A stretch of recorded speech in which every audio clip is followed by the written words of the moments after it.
Hey everyone, this is Graham from therecordingrevolution.com. Hope you're having an excellent day. Today I want to talk to you about the 3 points of mixing. Now this is huge. This isn't just a quick tip. This isn't just like a how to make your kick drum or your lead vocal sound awesome. But bear with me, if you adopt this mindset, this simple way of thinking, every time you mix, it's going to help your mixes sound bigger, wider, with more clarity, and you're going to have some direction and some purpose when you open up any mix. Now here's what I'm talking about. I'm not talking about 3 steps when I mean points. I'm talking about 3 points in the stereo spectrum. 3 places that are the critical places for your mix, and you have to decide what goes where. I'm talking about panning. I'm talking about keeping things up the middle. What's going to go up the middle of your mix? Is it going to be your lead vocal? Is it going to be your kick drum? Is it going to be your bass guitar, snare, whatever? What's going to go on the hard left? What's going to be over there? Is it going to be a guitar? Is it going to be a keyboard part? Is it going to be a string? Is it going to be a loop? What's going to be on the hard right?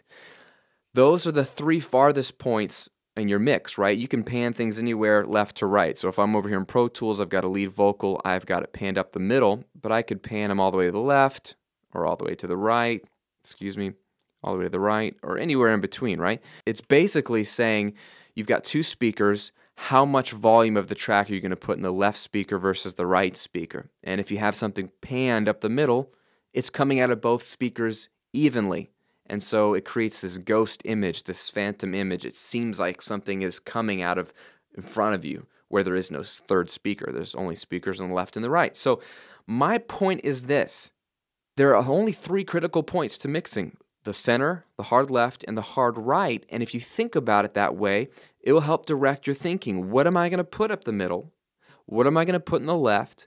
And what am I going to put in the right? Now, if you put stuff in between those, if you want to get technical and say, well, what about, in between 100 right and 0 in the middle? What if something is halfway in between those? I don't care if you put stuff there. I'm not going to be a panning Nazi. People seem to fight me on this LCR panning thing for whatever reason. I didn't even invent it. So go, complain to the people that have been doing this for 20, 30 years and making great mixes. I'm just saying this is going to help you. So stop fighting what's going to help you. But what I'm talking about is what is going to go in the middle and on the hard left and right, because you need to put something there. If you put stuff in the middle, that's great. That's the best place and safest place you could put something. If you're not going to put anything in the hard left and the right, and you're just going to pan things kind of like close like this, like everything, that's a complete waste. You've got all this more separation you could have where you're just going to lump all these tracks together in the middle, which is fine because if it's EQ'd well, it'll sound clear. You don't need panning for things to sound clear. But I'm saying if you do have panning, think about what are you going to put on the hard left, the hard right, and up the center. This will help direct your panning, and this will help direct your arranging. I wanted to show you a quick example of a song that's very simple, meaning there's not a whole lot of decisions to make here, because it might be a good way of helping you see my point, in that I've got a song that's an acoustic guitar, singer-songwriter. He's playing guitar and singing at the same time, and I've got a piano, and I've got a cello, and I've got an additional guitar part. And so that's all I really have to work with. And so I have to decide when mixing where to put these tracks. It's a very simple, very sparse, very minimal recording.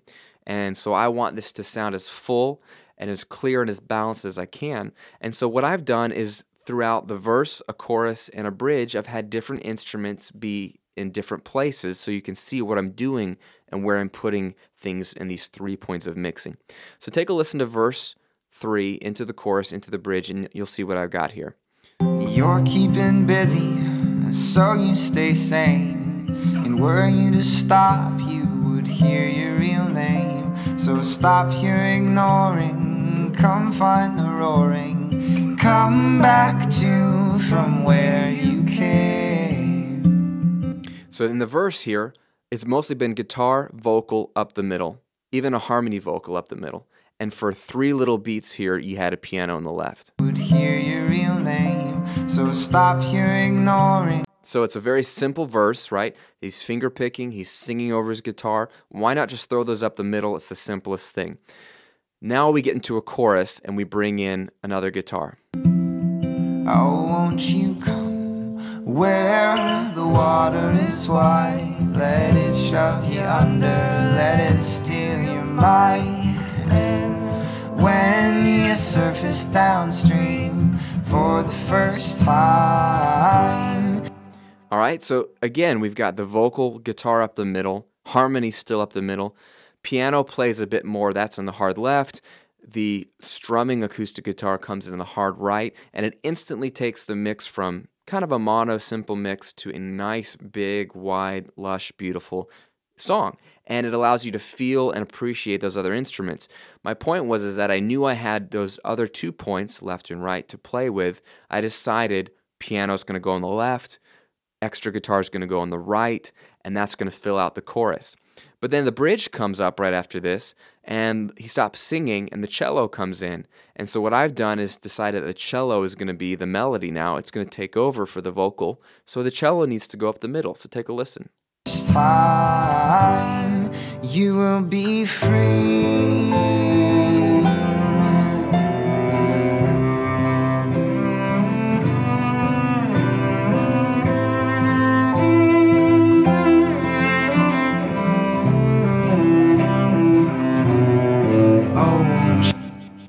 Got it? So 3 points. Left is the keys and the piano. Right is the guitar. Up the middle is the finger-picking guitar still. I left that there. But you really are hearing the cello dominating because that has jumped in to replace the vocal for that moment. It's taking over on the melody. Now here's my point. My point is if you think about your mix needing to fill 3 spots, 3 points, that will help you direct not only your panning, but your arranging. You'll think, do I have enough parts to put something in the left, middle, right? And do I have enough parts to balance it out? If I have something playing in the left, it'd be nice to have something different on the right that kind of is a counter instrument to it. That, I like that keys on the left, that guitar on the right. It's a nice balance. They play off each other well. It sounds full. It helps you think about, do I have too many parts? Can I get rid of some parts because I already have something in the right that's really holding down the right versus the left? Do I have anything in the middle at this point of the song? It makes you think about what should be featured at this point of the song. Should something be automated to pan from the left to the center for a moment to take over? It kind of directs your thinking as a mixer, as a producer. It's not a frequency thing. It's not a compression thing. It's an arranging thing, which is so much a part of mixing. I can't stress that enough in any of my videos or articles on the blog.